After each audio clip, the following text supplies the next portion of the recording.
Today as we want to turn to the Word of God, I want to ask you a question. आज परमेश्वर के वचन में जाने से पहले मैं आपसे एक प्रश्न पूछना चाहता हूँ।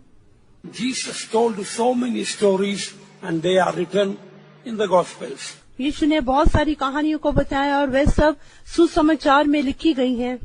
But except one, all the stories were only stories. Only one was real. एक को छोड़ के बाकी सब कहानियाँ थी, एक ही सच्ची कहानी थी। Can anybody say what was the real story which Jesus told? क्या कोई बता सकता है कौन सी सच्ची कहानी है जो यीशु ने बताई? Only one story was real. All others were only just like a parable. एक ही सच्ची कहानी थी, बाकी सब तो दृष्टांत के समान थे। Anybody knows the real story which Jesus told? Raise the hand. क्या कोई बता सकता है कौन सी सच्ची कहानी यीशु ने बताई? Rich man and Lazarus story. धनवान व्यक्ति और लाजर की कहानी। All that was the real story, that rich man went to hell and Lazarus went to heaven. That was the only real story which Jesus told. और यीशु ने जो कहानियां बताई उनमें से धनवान व्यक्ति और लाजर की कहानी सच्ची कहानी है। धनवान व्यक्ति नरक में गया, लाजर स्वर्ग में गया। How do we know that it was a real story? हम कैसे जान सकते हैं कि वो एक सच्ची कहानी थी? Whenever Jesus told a parable or a story, he never told the name of a person. जब कभी यीशु ने कोई कहानी बताई या दृष्टांत कहा, कभी भी उन्होंने व्यक्ति का नाम नहीं बोला। But in this story, Jesus told the name of the person, Lazarus. परंतु इस कहानी में यीशु ने व्यक्ति का नाम भी बताया, लाजर। From this we know this was the only real story that Jesus told. All others were like parable. इससे हम जान सकते हैं कि जो यीशु ने कहानियां बताई वो सब कहानियां थी, केवल एक ही सच्ची कहानी थी। So of all the parables Jesus told, this was the real one. Then there must be some very important things we have to learn from this story, real story. जितने दृष्टांत यीशु ने कहे उनमें से केवल यही एक सच्ची कहानी थी। यदि ऐसा है तो इस कहानी में से हमें सीखने के लिए बहुत अधिक है। Now the second question I want to ask. अभी जो दूसरा प्रश्न मैं आपसे पूछना चाहता हूँ, Why did the rich man go to hell? क्यों वो धनवान व्यक्ति नरक में गया? He was not an atheist. वो तो कोई नास्तिक नहीं था। He did not blaspheme God. उसने परमेश्वर की निंदा नहीं की। After going to hell, he is calling Father Abraham. नरक में जाने के बाद भी वो हे पिता इब्राहिम करके कहता है। He had 5 brothers. उसके 5 भाई थे। He really loved those brothers. वो सच में उन भाइयों से प्रेम करता था। He could have thought, anyway, I ended up in hell. Let my 5 brothers also come and give me company. He didn't think like that. उसने ये नहीं सोचा कि मैं तो नरक में आ गया, ठीक है मेरे 5 भाई भी नरक में आके मेरी संगति करने दो। नहीं, उसने ऐसा नहीं सोचा। He says, anyway, I came to hell. I don't want my brothers to come to hell. I want them all to go to heaven. उसने कहा कि मैं तो नरक में आ गया, मैं ये नहीं चाहता कि मेरे भाई वो नरक में आए, उनको स्वर्ग में जाना चाहिए। He says, Father Abraham, please send Lazarus and testify to my brothers so that they all can go to heaven. उसने कहा, हे पिता इब्राहिम, लाजर को मेरे भाइयों के पास भेज ताकि वो उन्हें जाके गवाही दे, ताकि वो नरक में ना आए, सब स्वर्ग में जाएं। I think the rich man was better than some of our Pentecostal brothers who fight and quarrel. और मैं सोचता हूँ वो जो धनवान व्यक्ति हमारे कई पेंटिकॉस्टल भाइयों से अच्छा था, जो आपस में लड़ते और भिड़ते हैं। So we don't see he was committing any immorality or telling lies. Then why did he go to hell? उसने कोई अनैतिक काम नहीं किया, कोई झूठ नहीं बोला, फिर वो नरक में क्यों गया? There are quite a few things are suggested about his going to hell, but we cannot really confirm that. उसके नरक में जाने के कुछ बातें कही गई हैं, परंतु हम उनको पूरे सबूत के साथ कह नहीं सकते। Although we are not very sure from the Bible the reasons he went to hell, but it is good for us to meditate those reasons as a warning for us. क्या किन कारणों से वो नरक में गया, हम उसके बारे में पुष्ट रूप से कह नहीं सकते, पर जो सुझाव है उनको देकर हम उसमें से एक चेतावनी को ले सकते हैं। The rich man and Lazarus story we will find in the 16th chapter of Luke, starting from the 19th verse. लूका 16 अध्याय उसके 19 वचन से हम धनवान व्यक्ति और लाजर की कहानी को पढ़ते हैं। Before Jesus started saying that story, just before that, 18th verse, Jesus speaks something. वो कहानी बताने से पहले 18 वचन में यीशु ने कुछ कहा। Whosoever putteth away his wife and marrieth another committeth adultery, and whosoever marrieth her that is put away from a husband committeth adultery. जो कोई अपनी पत्नी को त्याग कर दूसरी से ब्याह करता है वो व्यभिचार करता है, और जो कोई ऐसी त्यागी हुई स्त्री से ब्याह करता है वो भी व्यभिचार करता है। Some saints think just before telling the story of the rich man and Lazarus, and this verse says, and then he tells the story, it may be possible the sin of this rich man might have been his second marriage, divorce and remarriage. कई संत लोग ऐसे कहते हैं कि धनवान मनुष्य और लाजर की कहानी बताने से पहले यीशु ने ये वचन कहा ब्याह और तलाक के बारे में। शायद वो कहते हैं कि शायद ये धनवान व्यक्ति का भी यही पाप रहा होगा कि उसने तलाक देके दूसरा विवाह किया। Again, that reason we cannot confirm from just because that Bible verse. केवल इस बाइबल के वचन के आधार पर हम इस कारण को पुष्ट रूप से कह नहीं सकते। But what Jesus told is very true. परंतु जो यीशु ने कहा बहुत सच है। If a person divorces and remarries, that person is guilty of committing adultery, present continuous tense. यदि कोई व्यक्ति एक स्त्री को तलाक देके दूसरी से ब्याह करता है तो वो व्यभिचार करता है, और वो वर्तमान काल में है, लगातार वो व्यभिचार करता है। Definitely such people only can go to hell. निश्चय ऐसे लोग नरक में ही जाएंगे। One man of God says, why don't you take the safest way to heaven? एक परमेश्वर के संत कहते हैं क्यों आप स्वर्ग जाने का एक सुरक्षित मार्ग नहीं लेते? Why not we take the clearest way to heaven? क्यों हम स्वर्ग जाने का सबसे साफ मार्ग नहीं लेते? Anyway, it is a warning for anyone who divorces and remarries, that according to the word of God, such person, unless they correct their life, can only end up in hellfire. कैसे भी जो लोग तलाक देके दूसरा ब्याह करते हैं उनके लिए एक चेतावनी है, यदि वो अपने जीवन को सही नहीं करते तो वो स्वर्ग जाने के बजाय नरक में ही जाएंगे। The 19th verse says there was a rich man, certain rich man, which was clothed in purple and fine linen. 19 वचन में लिखा एक धनवान मनुष्य था जो बैंजनी कपड़े और मलमल पहनता था। First thing when we read about the rich man, as Tamil very clearly says, very valuable clothes he was wearing. Or first thing we read about rich man was the clothes he was wearing. सबसे पहली बात जो हम धनवान मनुष्य के बारे में पढ़ते हैं वो उसकी पोशाक के बारे में है। वो बहुत ही कीमती वस्त्र पहनता था। True, we do not wear ornaments. ये सच है कि हम गहने तो नहीं डालते। Sometimes we can be guilty of our very expensive clothes wearing. परंतु कई बार कीमती वस्त्र पहनने के द्वारा हम दोषी बनते हैं। We cannot wear anything and go to heaven. हम कोई भी वस्त्र पहन के स्वर्ग तक जा नहीं सकते। Some people say God only looks in the heart, but the Bible says God looks outside also. कई लोग कहते हैं परमेश्वर केवल हृदय को देखते हैं, नहीं, परमेश्वर बाहरी रूप को भी देखते हैं। Whatever we wear, it should not be very expensive, or it should not bring any carnal attraction to others. जो कोई भी वस्त्र हम पहनते हैं वो बहुत कीमती वस्त्र नहीं होने चाहिए, और ऐसे वस्त्र भी नहीं होने चाहिए कि जिससे दूसरे हमारी ओर शारीरिक रूप से आकर्षित हों।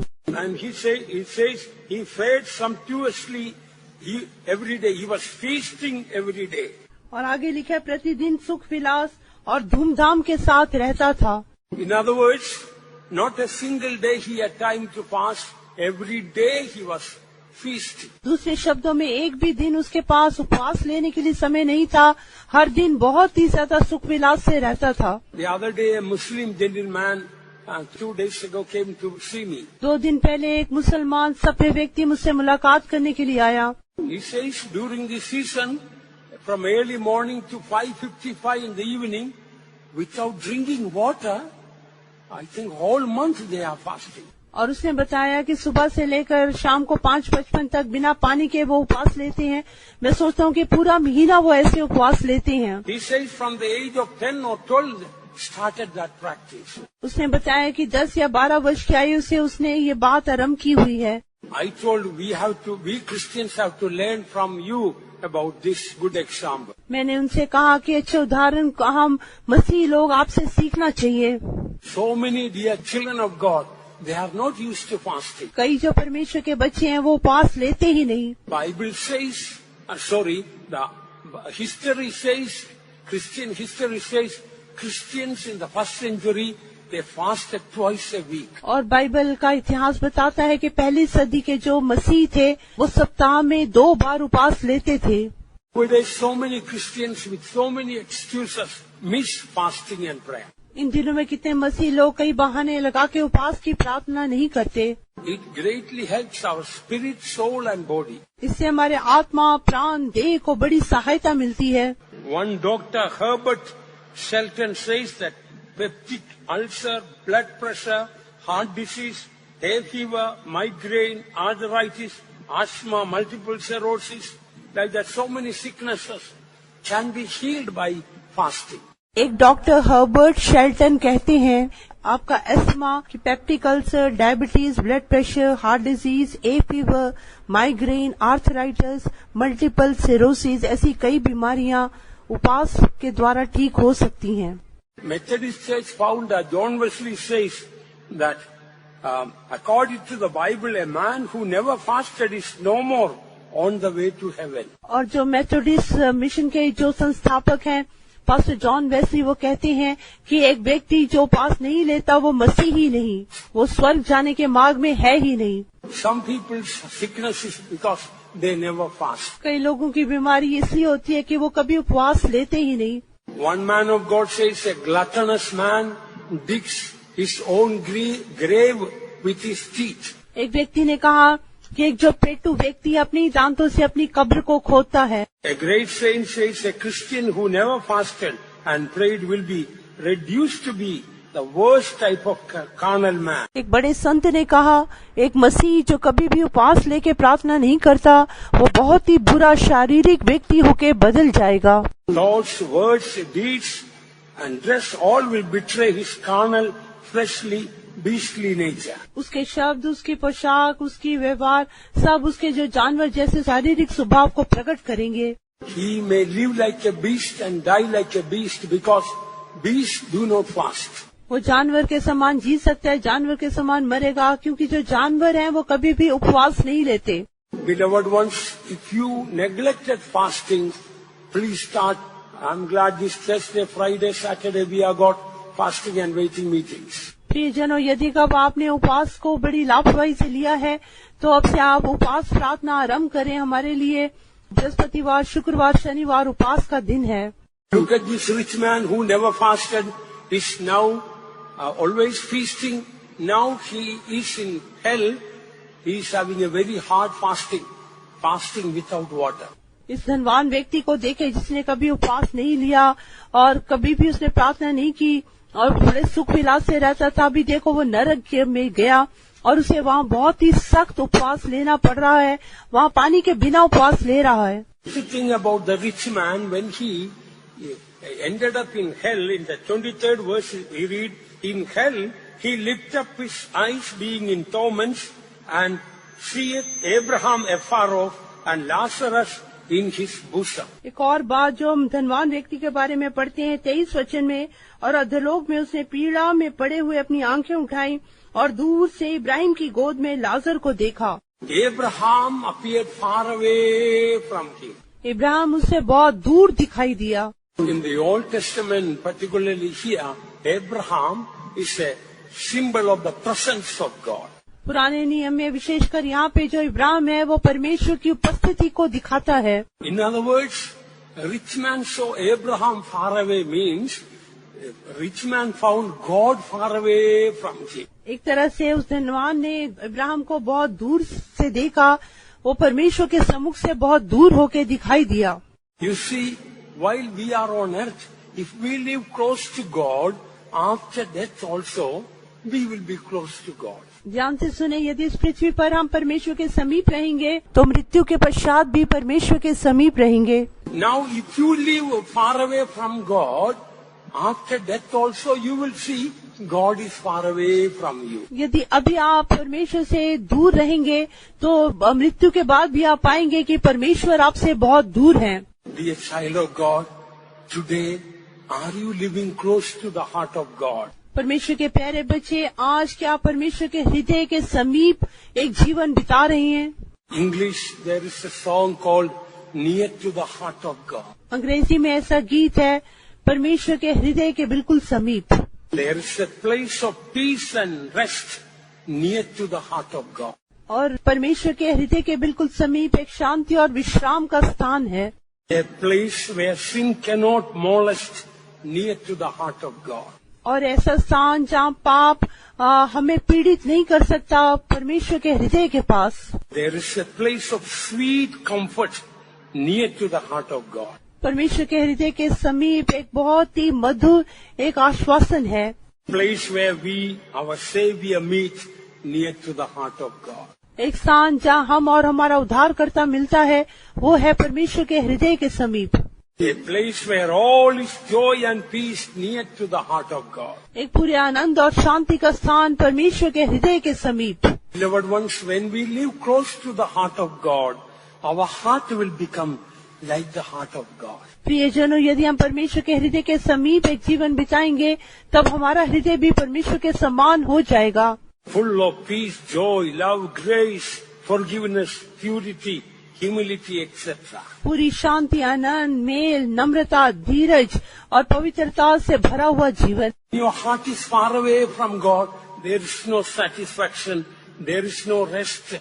There is such an emptiness and darkness in heart.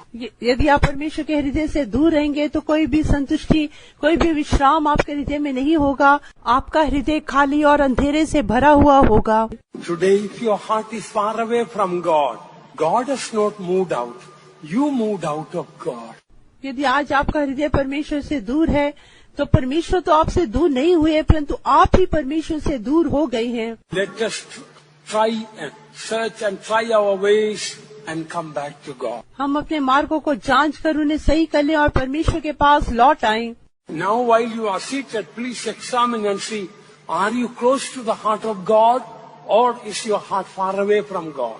अभी आप जैसे इस प्रभु के सम्मुख में बैठे अपने आप को जांच कर देखें, क्या आपका हृदय परमेश्वर के समीप है? नहीं तो आपका हृदय परमेश्वर से दूर है। If we live close to the heart of God, then we will be close to the heart of God in heaven also. यदि हम परमेश्वर के हृदय के समीप एक जीवन बिताएंगे, तब हम स्वर्ग में भी परमेश्वर के हृदय के समीप रहेंगे। If we keep the distance between God and yourself, the devil will take that gap and will play havoc in your life. यदि आप परमेश्वर और अपने आप में दूरी बनाए रखेंगे, तो शैतान उसका लाभ उठाकर आपके जीवन को बहुत ही गड़बड़ी में डाल देगा। And in the 24th verse here we see, he cried and said, Father Abraham, have mercy on me and send Lazarus that he may dip the tip of his finger in water and cool my tongue, for I am tormented in this flame. 24 वचन में उसने पुकार कर कहा, हे पिता इब्राहिम, मुझ पर दया करके लाजर को भेज दे ताकि वो अपनी उंगली का सिरा पानी में भिगोकर मेरी जीभ को ठंडा करे, क्योंकि मैं इस ज्वाला में तड़प रहा हूँ। When the rich man ended up in hell, although all his body was in torment, but the first place, the Bible says that tormented was his tongue. चाहे वो जो धनवान व्यक्ति नरक में गया, उसका पूरा शरीर नरक में बहुत दुख उठा रहा था, परंतु सबसे अधिक सताव उसकी जीभ में था। Perhaps he went to hell because of his bad tongue. शायद वो नरक में अपनी बुरी जीभ के कारण गया होगा। Dear child of God, how is your tongue? परमेश्वर के प्यारे बच्चे, आपकी जीभ कैसी है? Are you a person who give room through your tongue to hurt and to offend people? क्या आप अपनी जीभ के द्वारा लोगों को हानि पहुंचाते हैं या उन्हें ठोकर दिलाते हैं? The 9 verse 17 says, out of their mouths issued fire and smoke and brimstone. प्रकाशित वाक्य 9 अध्याय उसके 17 वचन में पढ़ते हैं, उनके मुंह से आग और धूम्रकांत और गंधक निकल रही थी। 19 verse says, for their mouth, their power was in their mouth. 19 वचन में लिखा है कि उनकी जो बल था उनके मुंह में था। Dear child of God, Are you hurting and offending people with your bad temper or hot temper? परमेश्वर के प्यारे बच्चे, क्या अपने गर्म स्वभाव के द्वारा, क्रोध के द्वारा आप दूसरों को ठोकर दिलाते हैं, उन्हें दुख देते हैं? From my childhood, I was a very hot-tempered boy. मेरे बचपन से मैं बहुत ही क्रोधित लड़का था। When I get angry, I will throw things and break things. I don't know what I do.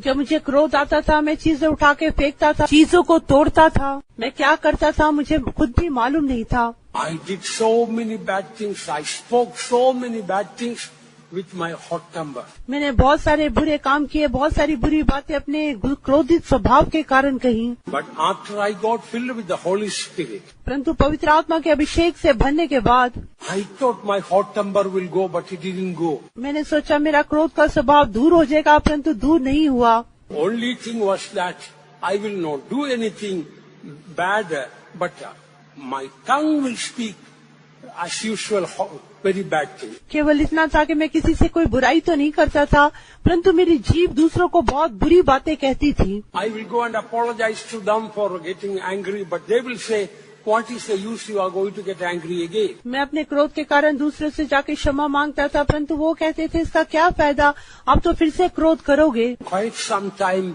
I didn't have any deliverance from my hot temper. काफी समय तक मुझे अपने क्रोध के स्वभाव से बिल्कुल भी छुटकारा नहीं मिला। एक दिन जब मैं क्रोधित हो रहा था, Then something suddenly happened. तब अचानक से कुछ हुआ। I saw a white van was just running through the main road. मैंने देखा एक सफेद वैन जो मुख्य सड़क है उससे निकल रही थी। Big red letters, keep cool. उसमें बड़े बड़े लाल अक्षरों में लिखा हुआ था, शांत रहो। Here my blood was boiling and here I could see, keep cool. That really shocked me. यहाँ पे मेरा खून उबल रहा था, परंतु मैं वो पढ़ रहा था कि शांत रहो। इससे मैं अचंभित हो गया। Of course, later on I realized it was only an ice cream van, but for me it was a heaven-sent message. बाद में मुझे पता चला वो तो आइसक्रीम की एक वैन थी, परंतु मेरे लिए तो वो एक स्वर्ग से आया हुआ संदेश था। I knew God was speaking to me. मुझे पता चल गया परमेश्वर मेरे से बात कर रहे हैं। One day I really cried and cried and cried from the depths of my heart, deliver me from this hot temper. एक दिन मैं अपनी हृदय की गहराई से बहुत रोया, हे प्रभु मुझे इस क्रोध के स्वभाव से छुटकारा दो। One particular day I still remember, some ugly dark thing went from me. From that, thank God I got complete victory over my hot temper. और एक दिन मुझे याद है मेरे अंदर से कुछ काली बुरी चीज निकल के गई और उस दिन से आगे मुझे अपने क्रोध के स्वभाव से पूरा छुटकारा मिल गया।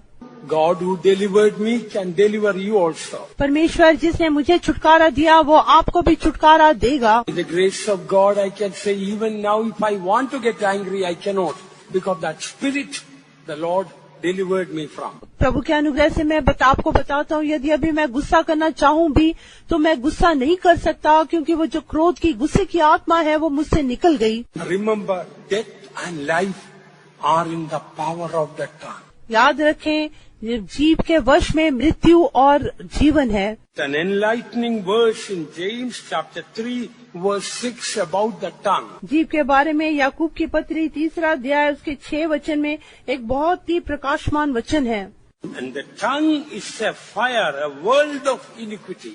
जीभ भी एक आग है, जीभ हमारे अंगों में अधर्म का एक लोक है। It doesn't say it's full of iniquity, but world of iniquity. ये नहीं कहता कि धर्म से भरा है, परंतु वो अधर्म का एक लोक है। In other words, the tongue, your tongue can destroy the whole world. दूसरे शब्दों में आपकी जीभ पूरे संसार को नाश कर सकती है। So is the tongue among our members that it defileth the whole body and setteth on fire the course of nature, and it is set on fire of hell. जीभ भी एक आग है, जीभ हमारे अंगों में अधर्म का एक लोक है और सारी देह पर कलंक लगाती है और भव चक्र में आग लगा देती है और नरक कुंड की आग से जलती रहती है। In other words, your tongue creates your own heaven or your own hell.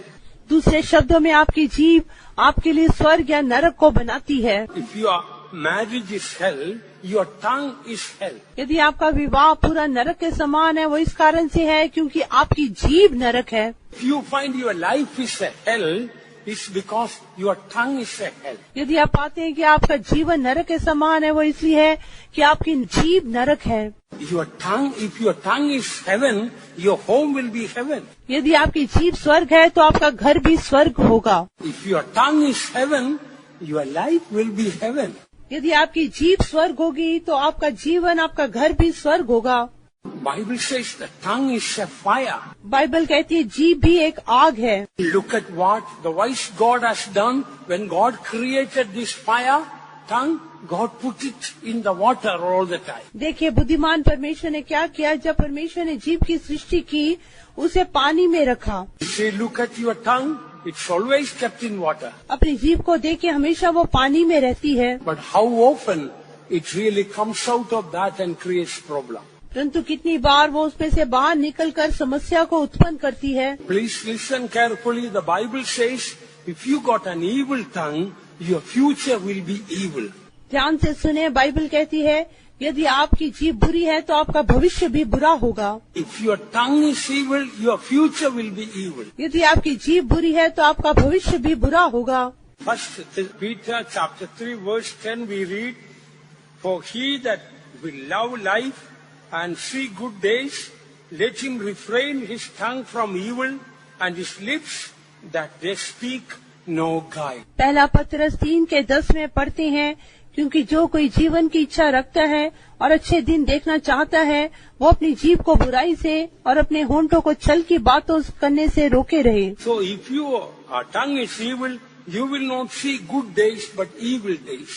यदि आपकी जीभ बुरी है तो आप अच्छे दिन नहीं, आप बुरे दिनों को ही देखेंगे। If your tongue is evil, you will not love life but you will love death. यदि आपकी जीभ बुरी है तो आप जीवन से नहीं, मृत्यु से ही प्रेम करेंगे। What we read, coming back to that rich man's story in the 24th verse, that what we read, that his tongue was tormented in the flame. फिर से हम अपने मूल वचन पर पहुंचते हैं। 24 वचन में देखते हैं कि उसकी जीभ बहुत ज्यादा वो ज्वाला में तड़प रहा था। Dear child of God, now if your tongue is tormenting others, that tongue will be tormented in hell later. परमेश्वर के प्यारे बच्चे, यदि अभी आप अपनी जीभ से दूसरों को सताते हैं तो बाद में आपकी जीभ नरक में तड़पेगी। You know, the purpose of our ministry is to prepare people for heaven. हमारी जो सेवकाई का उद्देश्य है वो है लोगों को स्वर्ग के लिए तैयार करना। How many people find that their tongue is so bad and that takes them to hellfire? कितने लोग पाते हैं कि उनकी जीभ बहुत बुरी है और वो उन्हें नरक की आग में ले जाती है। I plead with all the dear ones, if you got an angry tongue, a hot temper, cry, and the Lord is well able to deliver and give a cool tongue. मैं आपसे बड़ा निवेदन करके कहता हूँ कि यदि आप गर्म स्वभाव के व्यक्ति हैं, क्रोध करने वाले व्यक्ति हैं, प्रभु से रोकर प्रार्थना करें और प्रभु आपको छुटकारा देगा और आपको एक शांत जीभ देगा। And next what we read about the rich man in the 25th verse, but Abraham said, son, remember that thou in thy lifetime received thy good things. आगे हम धनवान व्यक्ति के बारे में 25 वचन में पढ़ते हैं, परंतु इब्राहिम ने कहा, हे पुत्र, स्मरण कर कि तू अपने जीवन में अच्छी वस्तुएं ले चुका है। It looks he was only receiving and receiving and receiving and never giving.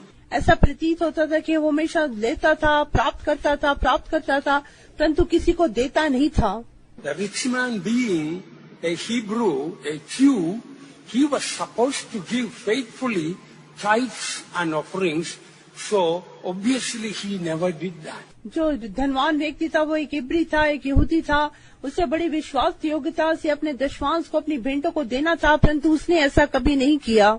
Father Abraham says, son, on earth you are only receiving and receiving, you are never giving. पिता इब्राहिम ने कहा, हे पुत्र, स्मरण कर, तू अपने जीवन भर पृथ्वी पर अच्छी वस्तुएं ले चुका है, केवल प्राप्त कर रहा था, दे नहीं रहा था। He was a rich man. He might have had a very good big house, perhaps so many other properties and riches and so many facilities, but he never bothered to give anything to God or to others. वो एक धनवान व्यक्ति था, उसका बहुत बड़ा घर रहा होगा, बहुत सुख सुविधा रही होंगी, बहुत ही और वस्तुएं रही होंगी, परंतु उसने कभी भी परमेश्वर को या किसी दूसरे मनुष्य को देने के बारे में चिंता नहीं की। That may be the reason he went to hell, we don't know. शायद यही कारण होगा कि वो नरक में गया, फिर भी हम निश्चित रूप से कह नहीं सकते। In Malachi chapter 3, from verse 7 what we read, if you do not give tithes properly, you turned your face away from God. Malachi 3:7 से पढ़ते हैं, यदि हम ठीक रीति से अपनी दशमांश नहीं देते तो हम परमेश्वर से मुंह को मोड़ लेते हैं। Turn unto me and I will return unto you. मेरी ओर फिरो और मैं भी तुम्हारी ओर फिरूंगा। When we do not give God's portion, we are turning away from God. जब हम परमेश्वर के भाग को नहीं देते, हम परमेश्वर से मुंह को फेर लेते हैं। Will a man rob God? Yet you have robbed me. क्या मनुष्य परमेश्वर को धोखा दे सकता है? देखो तुम मुझको धोखा देते हो। But you say, wherein have we robbed thee? In tithes and offerings. तो भी तुम पूछते हो कि हमने किस बात में तुझे लूटा है? दशमांश और उठाने की भेंटों में। You are cursed with a curse, for you have robbed me, even this whole nation.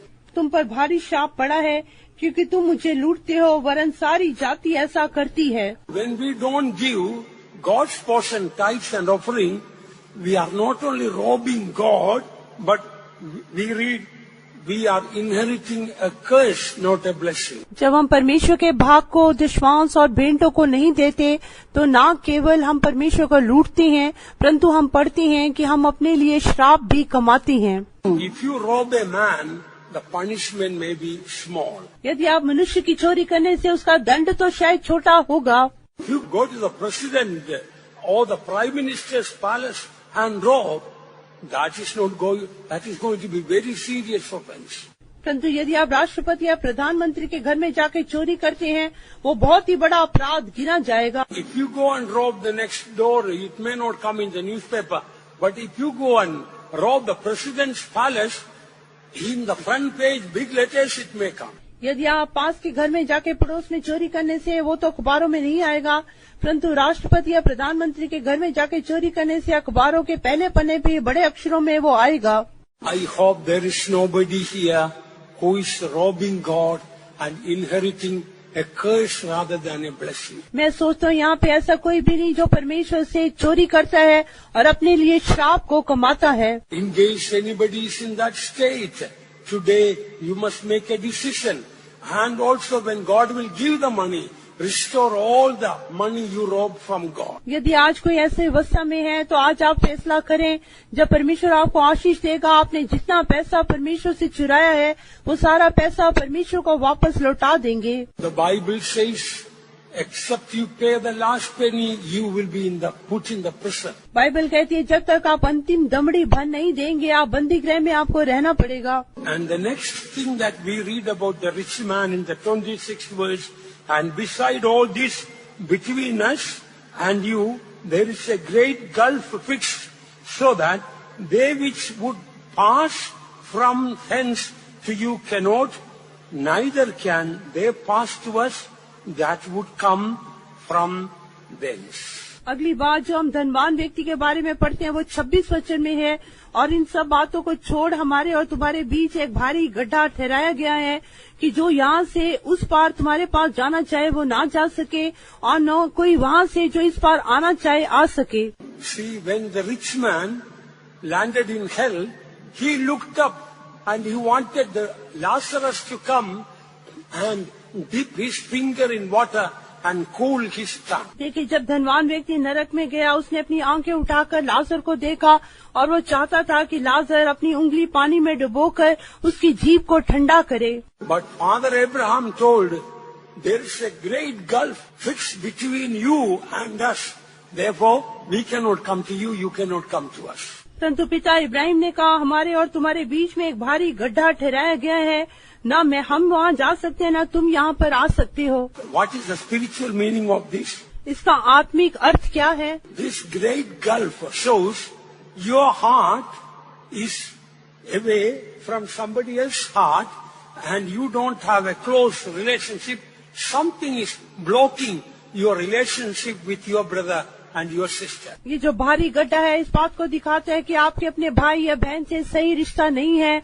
आपके और आपके भाई या बहन में हृदय में एक बहुत बड़ी दूरी है, उसके साथ आपका संबंध ठीक नहीं है। People outside may not know, but in your heart you keep a distance from the other person. बाहर से लोग जान नहीं पाएंगे, परंतु आप अपने हृदय में उस व्यक्ति से एक दूरी को बनाए रखते हैं। Even in your own family, the wife may have some distance from the heart of the husband. आपके अपने परिवार में आपकी पत्नी अपने हृदय से अपने पति से एक दूरी को बनाई रखती होगी। Maybe the husband in the heart, he will have a distance, something that a hatred or irritation or bitterness against the wife. शायद पति भी अपने पत्नी के प्रति अपने हृदय में एक कड़वाहट को, एक दूरी को, एक चिड़चिड़ेपन को, एक क्रोध को अपने हृदय में बनाए रखता होगा। If you die in that state, after death, that gulf cannot be removed. It will be fixed. यदि आप ऐसी अवस्था में मरेंगे तो वो दूरी मिटाई नहीं जाएगी, वो सदा के लिए वो गड्ढा फिर बना रहेगा।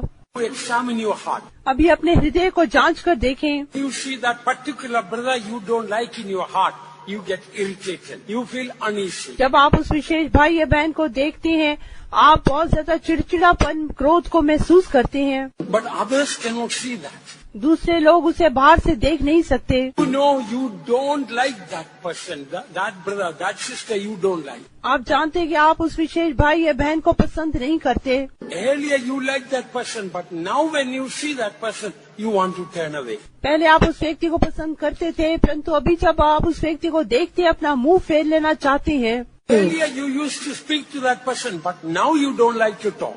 पहले आप उस व्यक्ति से बात करते थे, परंतु अभी आप उस व्यक्ति से बात करना नहीं चाहते। That means you made a gulf between you and that person. इसका अर्थ है आपने अपने और उस व्यक्ति के बीच में एक भारी गड्ढे को बना लिया है। Now that gulf is not fixed, but after your death, you cannot remove it. It will be fixed permanently. अभी वो गड्ढा पूर्ण रूप से स्थापित नहीं हुआ, परंतु आपकी मृत्यु के पश्चात वो गड्ढा फिर सदा के लिए बना रहेगा। Now if you pray, Lord, I got a grudge, a bitterness, irritation, uneasiness against that brother, that sister, please take it away. God can remove the gulf. यदि अभी आप प्रार्थना करेंगे, प्रभु जी उस विशेष भाई या बहन के प्रति मुझे कड़वाहट है, मुझे क्रोध है, मुझे चिड़चिड़ापन है, यदि आप प्रार्थना करेंगे, प्रभु आपको उससे छुटकारा दे देंगे। Now if it does not go and in that state you die, remember, after death, the gulf will be fixed. You cannot remove it. यदि आप उस गड्ढे को दूर नहीं करेंगे, तो याद रखें आपकी मृत्यु के बाद वो गड्ढा फिर सदा के लिए बना रहेगा। Please examine and see whether in your heart is there a gulf between you and that brother or sister or against your own family or in-laws or somebody else. अपने आप को जांच के देखें कि आपके भाई या बहन, आपके पति या पत्नी, आपके रिश्तेदारों के बीच में ऐसा कोई गड्ढा है कि नहीं। You see in hell, no prayers are answered. देखिए नरक में किसी भी प्रार्थना का उत्तर नहीं मिलता। But he had a final prayer that appeared an unselfish prayer. परंतु इसने एक अंतिम प्रार्थना की, वो एक स्वार्थ रहित प्रार्थना होकर दिखाई दी। 28th verse, for I have 5 brethren, that ye may testify unto them, lest they also come into this place of torment. 28 वचन, क्योंकि मेरे 5 भाई हैं, वो उनके सामने इन बातों की गवाही दे, ऐसा न हो कि वह भी इस पीड़ा की जगह में आए। The last desire he had was about testifying.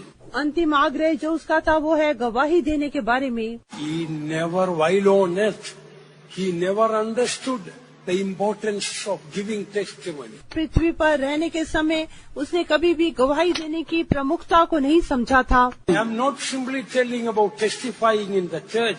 Many people may testify. मैं सिर्फ केवल कलीसिया में गवाही देने के बारे में नहीं कह रहा, बहुत लोग ऐसे गवाही देते हैं। You meet a sinner, he's on the way to hell, but do you testify about Jesus to him? आप एक पापी को देखते हैं, वो नरक के मार्ग में है, क्या आप उसको यीशु के बारे में बताते हैं? I know there are so many times I am guilty. Always I didn't testify to others. about my Jesus. मैं भी इस बारे में दोषी ठहरता हूँ, हमेशा मैंने दूसरों को यीशु के बारे में गवाही नहीं बताई। If we had testified to all the people whom we meet, how many people could have been saved by now? यदि जिन जिन लोगों से हम मिलते उन सबको हम गवाही देने से अभी तक कितने लोगों ने उद्धार पा लिया होता। I know you and I, we all missed testifying to others. मैं जानता हूँ मैं और आप दूसरों को गवाही देने के मामले में कम पाई जाती हैं। Please, shall we make a consecration this morning? कम से कम आज सुबह के समय हम एक मखसूसियत करें। Lord, give me grace. According to the grace you give, I want to testify to others. प्रभु जी मुझे अनुग्रह दें, उस अनुग्रह के अनुसार मैं दूसरे लोगों को आपकी गवाही बताना चाहता हूँ। I remember about a young man when he was 21. He prayed. मुझे एक जवान के बारे में मालूम है, जब वो 21 वर्ष का था उसने प्रार्थना की, I don't ask any material blessings. प्रभु मुझे कोई भौतिक आशीष की आवश्यकता नहीं, In this year, give me 21 souls. परंतु इस साल में मुझे 21 आत्माएं दें। When he ended the 21st year and entering to the 22nd year of his life, जब उसने अपने जीवन के 21 वर्ष खत्म करके जब वो 22वें वर्ष में प्रवेश करा था, he gave the testimony saying God gave 21 souls to him. उसने ये गवाही दी कि परमेश्वर ने मुझे 21 आत्माओं को दिया। But once because you and I neglected testifying, so many people already gone to hell also. प्रियजनों, क्योंकि हम गवाही देने के मामले में कम पाए गए, इसलिए बहुत सारे लोग अभी तक नरक में चले गए हैं। Look at the rich man after going to hell, he realized the importance of testifying to others. धनवान व्यक्ति को देखे नरक में जाने के बाद ही उसे गवाही देने की श्रेष्ठता के बारे में मालूम हुआ। After your death, after my death, it will be too late to realize the importance of testifying to others. मेरी मृत्यु के बाद, आपकी मृत्यु के बाद गवाही देने की महत्वता को तब समझना, तब तक शायद बहुत देर हो जाएगी। Beloved ones, we have only a very short time left.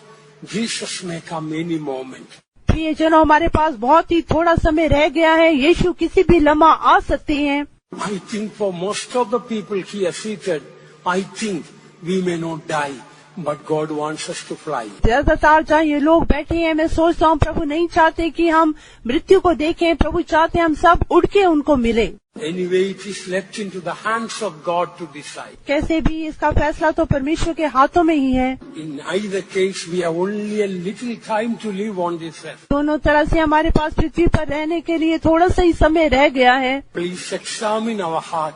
Is it close to God or far away from God? कृपया करके अपने हृदय को जांच के देख लें, क्या वो परमेश्वर के समीप है या परमेश्वर से बहुत दूर है। You make a consecration with your tongue that, Lord, I don't want to create hell through my tongue.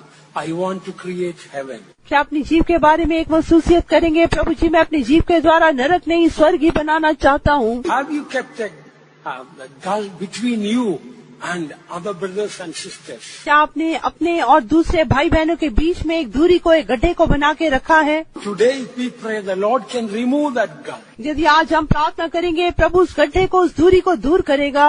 But after that, that great gulf will be fixed. Man or God cannot remove it. परंतु मृत्यु के बाद वो गहरा गड्ढा फिर बना ही रहेगा, परमेश्वर या मनुष्य फिर उसे हटा नहीं सकते। We are not waiting to die. We are waiting to fly.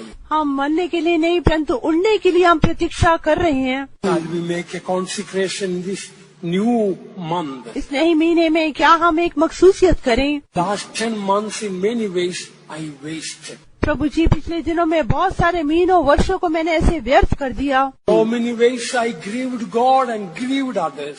बहुत बार मैंने परमेश्वर और दूसरों को भी दुखी किया। Let us come to the throne of grace. God will have mercy on us. हम अनुग्रह के सिंहासन के पास आए, प्रभु हम पर दया करेंगे। He will bring us close to the heart of God. आज प्रभु हमें परमेश्वर के हृदय के समीप लाएंगे। For the past 10 months since, God will forgive and wash us. पिछले सारे 10 महीनों के पाप प्रभु क्षमा करके उन्हें मिटा देगा। Don't wait for a new year to come for a new consecration. और नए साल आने के लिए, नई मखसूसियत करने के लिए इंतजार ना करें। At least, Lord, if you give me another 2 months of this year, let the end be better than the beginning of this year. प्रभु जी, यदि इस साल के 2 और महीने आप मुझे देने से, तो इस वर्ष का अंत इसके आरंभ से बेहतर होने दें। Shall we all stand up? हम सब कभी खड़े हो जाएं। But once the Lord's holy presence is in this place. प्रिय जनों, परमेश्वर का पवित्र सम्मुख इस स्थान में है। He wants to come close to our hearts. वो हमारे हृदय के समीप आना चाहती हैं। There the Lord is able to remove the great gulf. After that he cannot remove. आज परमेश्वर उस गहरे गड्ढे को दूर करना चाहते हैं, मृत्यु के बाद दूर नहीं कर सकते। When the anointing comes, first it comes upon the tongue. Why? जब अभिषेक आता है, सबसे पहले अभिषेक जीभ के ऊपर ही आता है। On the day of Pentecost, the Holy Spirit came. First of all, Holy Spirit took hold of the tongue. पेंतिकुस्त के दिन में जब पवित्र आत्मा उतरा, सबसे पहले पवित्र आत्मा ने जीभ को ही नियंत्रण में किया। God changed the tongue, then everything can be changed. परमेश्वर जीभ को बदलने से उसके बाद सब कुछ बदल जाएगा। The anointing is going to come upon first in our tongue. हाँ, सबसे पहले अभिषेक हमारे जीभ के ऊपर ही उतरेगा। We will speak in new tongues. हम नई नई भाषाएं बोलेंगे। God will change everything new. तब परमेश्वर सब कुछ नया होके बदल देंगे। Let's receive a new tongue. हम एक नई जीभ को प्राप्त करें। Receive a new anointing. हम एक नए अभिषेक को प्राप्त करें। Behold, I make all things new. देखो, मैं सब कुछ नया कर देता हूँ। Head to foot, let an anointing come. आपके सिर से लेकर नख तक एक अभिषेक उतरने दें। Hallelujah, hallelujah. Oh, Ramdara, Digada, Tikadamdara, Shanamdara, Hidadara, Shanamdara. Hudamdara, Digada, Tikadamdara, Shanamdara, Digada. Hallelujah, hallelujah. Hudamdara, Digada, Tikadamdara, Shanamdara, Digada. Anoint, O God, anoint, O God, anoint, O God, anoint, O God, anoint, O God. Oh, let the new anointing come. Hudamdara, Shanamdara. Oh, Lord, remove every gulf, O God. Remove every power of darkness, O God. Hallelujah, hallelujah, hallelujah. Hudamdara, Shanamdara, Digada, Tikadamdara. The Lord has forgiven our sins and He is bringing us close to His heart. For that we will praise God. प्रभु ने हमारे पापों को क्षमा कर दिया। प्रभु अपने हृदय के समीप हमें लेकर आ रहे हैं, उसके लिए प्रभु की तारीफ करेंगे। Praise the Lord, praise the Lord, praise the Lord, praise the Lord, praise the Lord, praise the Lord, praise the Lord, praise the Lord, praise the Lord, praise. The Lord helped us to remove all the gulf and between us and others and giving the right relationship with others. Let's praise God. प्रभु ने हमारे और दूसरों के बीच में जो दूरी है, गड्ढा है, उसे दूर करने के लिए प्रभु ने हम पे अनुग्रह दिया और उनके साथ एक सही संबंध में आने के लिए प्रभु मदद कर रहे हैं, उसके लिए तारीफ करेंगे। Praise the Lord, praise the Lord, praise the Lord, praise the Lord, praise the Lord, praise the Lord, praise the Lord, praise the Lord, praise the Lord, praise the Lord. The Lord graciously changing our tongue, making our tongue not hell but heaven. Let's praise God. प्रभु बड़े अनुग्रह से हमारी जीभ को बदल रहे हैं। प्रभु हमारी जीभ को नरक नहीं स्वर्ग होके बना रहे हैं, उसके लिए तारीफ करेंगे। Praise the Lord, praise the Lord, praise the Lord.